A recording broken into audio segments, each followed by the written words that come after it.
So if you are there watching me, I am here to have a heart-to-heart discussion with you.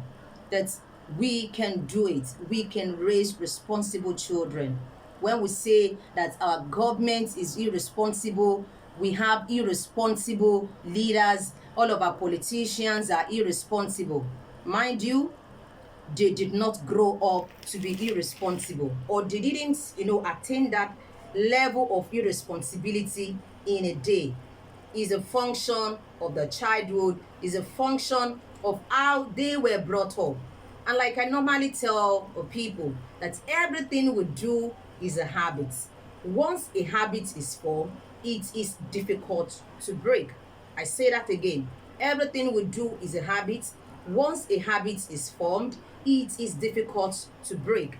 So when we have children or we have young people that are still growing, that are not yet adults, well, some of them might have actually gone past the age we can bend them, but they are still bendable.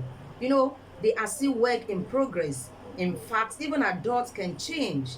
Behaviors are things that we learn. So we can also learn and relearn and unlearn. And so that is just a beautiful part of the whole story. So I'm going to start tonight with a quote by George Santayana. I'm going to start with a quote by George Santayana that says, "A child who is only educated at school is an uneducated child." You see, as a seasoned educator, at least I've been in the teaching profession for years, I'm not going to tell you that.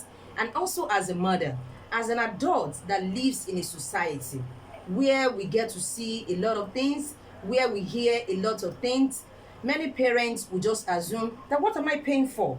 Yes. And that is why I sent my children to the school. No, the teachers to do everything. And then we just begin to wonder, as if those children were actually born in the school, as if those children will live all their lives in the school. We all know that the children came from a home. And after every day's activity, they'll go back to the home. If at all those that are in the border, they are in the boarding school, there is a time they're not going to spend their whole life in the school. And before they go to boarding school, they have been with their parents. So which means that home is a factor. Home is the smallest unit of society. And that is why we have to start raising and training our children to be responsible, not only when they get to the age of starting a school, but before they ever dream of going to school. Yeah.